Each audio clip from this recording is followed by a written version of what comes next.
some tea with tea on this Talk Therapy Tuesday. I'm Tanya McLean-Nicholas, licensed marriage family therapist. I'm aware that so many people are struggling this time of the year, particularly if they've lost a relationship. I tend to talk about the pain and grief people experience during the holidays due to the death of a loved one, but today I'm specifically focusing on those that are experiencing that same feeling of pain and loss as a result of a relational breakup. Breakups can be difficult at any time of the year, but something about the holiday season tends to intensify the pain and can be a trigger to a rise in sadness and anxiety. And this can be for a number of reasons. So today I want to focus my topic on navigating through holiday heartbreak. So go ahead, grab your tea or your coffee, whichever you prefer, and let's dig in.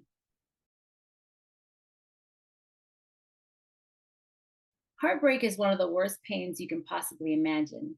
And to experience it during the time of the year when you're bombarded with the thought of holiday cheer and the focus is on family, togetherness, and love. Let's face it, there's Thanksgiving, there's Hanukkah, Christmas, there's Kwanzaa, and then there's New Year's. And we definitely don't want to forget that right around the corner is Valentine's Day. All of these holidays focus on being close to the people that you love.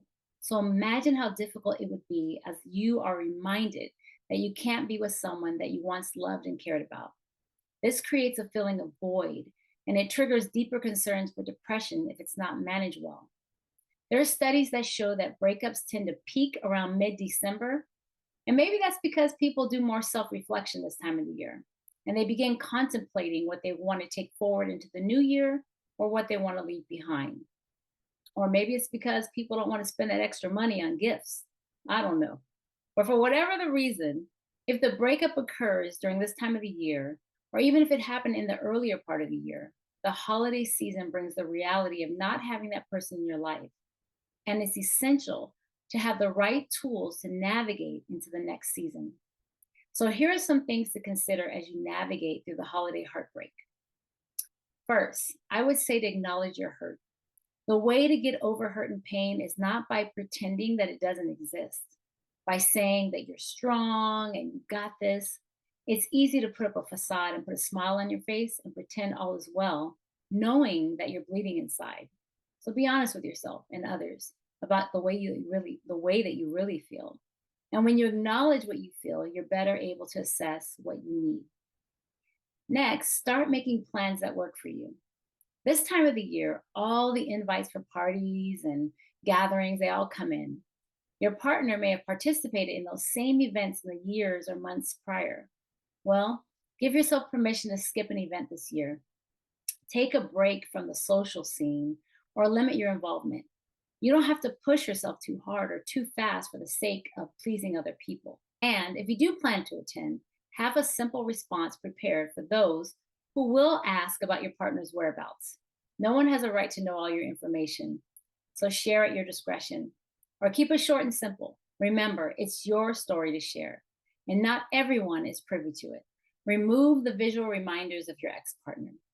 Looking at old pictures of the two of you, watching videos, staring at old gifts, reminding yourself of the places that you used to attend together, and following them on social media can be a huge trigger for you. I'm not saying to get rid of everything forever, but I am saying be mindful of how these reminders make you feel and limit or remove them for the time being. And here's a good one for you. Find something else to do. And I said something else, not someone else. You don't want to try and get over your hurt by bearing your attentions onto someone else, only to hurt them later. So get that dopamine pulsing through your brain with an exercise class, learning to play an instrument, volunteer your time, or donating to something that is important to you, some type of cause. The point is to be busy with intention, doing something that you're passionate about that lifts you up at the same time. And finally, practice self-care and self-compassion. There's a reality that a lot of the despair you feel is rooted in judgment, guilt, and shame. Don't judge yourself for missing the person or feel guilty or shameful because of the lingering feelings that you may have or just being in the current state of mind that you are. Give yourself permission to not be at 100% this year and know that it's okay. And at the same time, make sure you take care of your basic needs like eating and sleeping. This is usually the top two things that are affected when you're hurting. Get a massage, take a nap, maybe find a good book, spend time with friends, whatever feels safe and creates a feeling of joy. The holiday seasons can be a beautiful and joyous time, but I know it can be hard for those dealing with heartache and grief. My hope is that you find what makes you happy, feel loved, feel special, and at peace.